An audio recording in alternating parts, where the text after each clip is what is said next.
Look, I understand that a lot of people don't like Ron DeSantis right now because he's challenging Trump, but it must be said. Actually, shout out to Jorge Masvidal, who said Trump is the greatest president and DeSantis is the greatest governor, because Florida is doing an amazing job. Such an amazing job that the exodus continues as more than 10,000 New Yorkers have moved to Florida in 2023. Holy smokes. Check this out. It wasn't just a pandemic thing. It's from the New York Post. Another disillusioned batch of more than 10,000 New Yorkers relinquished their driver's licenses for the Florida version in the first quarter of 2023, extending an ongoing exodus into the Sunshine State. According to new figures from the Florida Department of Highway Safety, 10,824 Empire Staters swapped out their licenses in the first 3 months of the year. The metric is considered a reliable indicator of migration patterns, as it suggests a long-term decision to relocate. While the pace remains brisk, the stampede out of New York slowed markedly compared to the same record-setting stretch last year. In the first quarter of 2022, a staggering 14,834 New Yorkers cut bait on the Big Apple and moved their licenses to Florida. An Naples broker told the Post this week that the slowdown was inevitable, highlighting soaring mortgage rates, low housing inventory, and spiking Florida home prices. That was just unsustainable, she said. I have clients who were set to move and just couldn't make the numbers work anymore. This isn't the same Florida as 5 years ago. Ooh, here's Palm Beach. Florida's beautiful, by the way. Not necessarily for me in terms of the weather, because it's always 90 degrees and maximum humidity. And a lot of people are like, that's just because Tim wants to wear the beanie. No, it's because I don't like going outside into maximum humidity. That's it. That's really, I'm sorry. Maximum humidity, just, it feels slimy. I like the dry. I like Arizona. And then what are you going to say? But it's so hot. Don't you want to wear the beanie, Tim? Dude, Arizona's amazing. Phoenix weather gets cool and crisp at night, hot during the day, but it's a dry heat. Everybody knows a dry heat is totally fine. She noted that some remote workers who plan to migrate have either been called back into their New York offices or didn't feel confident they'd be able to remain off-site indefinitely. So we get it. We get it. Check it out. New Yorkers flee over taxes, housing prices. The city literally spit us out. Oh, man, you'll love to see it. Exit anywhere but here. Bye. We got this image from the New York Post that makes fake train letters. So it says, bye. Who would want to be in New York? Take a look at this from the New York Post. They're moving out. A shocking 27% of New Yorkers are planning to leave the Empire State in the next 5 years, with 30% saying they wish they lived somewhere else, according to a poll from Siena College Research Institute released Wednesday. Affordability, ease of retirement, politics, and crime and safety were among New Yorkers' biggest gripes, according to the poll. Among the most dissatisfied, Republicans, independents, black people, and those earning under $50,000 a year. Here, New Yorkers share their reason for fleeing New York. Now, let me just pause and point out who's happy about this. Uppity, well-to-do liberals. That's it. That's who the Democrats represent. Priced out of the housing market. Check this one out. When Bonnie Grubbs, a teacher, and her husband Alex, a musician and arborist, outgrew their 660 square foot converted 2-bedroom co-op in Clinton Hill, they found themselves priced out of bigger homes in their $700,000 price range. Jeez. And so they moved into a $3,000 rental on the border of Bed-Stuy, where they were plagued by frequent power outages, rodent infestations, and an unreliable landlord. We called it a slumlord. The last straw was when the ceiling caved in on them after the upstairs neighbor's radiator broke. My friend said the city literally spit us out, Bonnie, 36, told the Post. Well, you know, guys, I hope you moved to Florida. Oh, they moved to San Antonio. That's great. Just don't forget, don't vote for the same people, please. Don't California up Texas. You get it? Don't New York up Texas. Look at this happy family. 2 happy kids, a little dog. Walking in New York. Well, New York spat you out because New York sucks.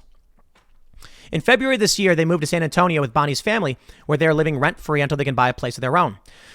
All of our money was going to childcare, and all of our money was going to rent. We were tight with cash in a way we hadn't been since we were freshly married in grad school. It didn't feel good. Good for you guys. I hope Texas does you right. Outgrowing roommates. At 26, Zoe Hines, a music publicist, is ready to have an apartment, one that doesn't involve roommates and flights of stairs. She loves the convenience of city living. She says she's sick of the congestion and ready for a sunny start and more living space for her money in Los Angeles. Also, I'm very happy to hear this. Go to California. They deserve you. When she learned her friend in LA was paying around the same price, $2,475 a month, to live alone and with more amenities, she said to plan her move for this June. Well, good for you. Go live in LA, right? Hope you buy a car. The amount of space he had in his room, he had his own bathroom. It seemed like so much more. I feel like LA has more flexibility, so that's something I'm looking forward to. I want to switch it up and have a calm lifestyle where everything is slowed down for me. And you think that's Los Angeles? All right. Taxes. Oh, I love this one. Look at this. Alexis Wilson and her fiance, Matt Andrews, both nurses, recently moved from New York to Southwest Florida. Good choice. With the hopes of starting a family. They needed to stretch their paychecks and wanted to move to a state without income taxes. Oh, you'll love to hear it. Please, when you get here, don't vote for more taxes. When we moved, we saw a drastic increase in our paychecks.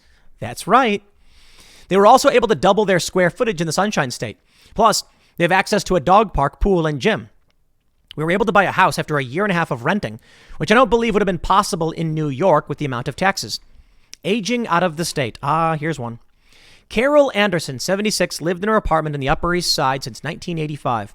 But in 2022, her maintenance was going up another 10%. She was paying $3,900 a month in maintenance fees, another $3,200 in mortgage payments, and she had kept a car. And had she kept a car in the city, she would have been shelling out nearly $800 for a parking space. I was in New York for $10,000 a month. Anderson, who runs a successful communications firm, told The Post. I don't know how the middle class can really make it. Every penny I was making was going to paying bills. I wasn't saving anything. Noting that she's unsuccessfully tried to refinance her home.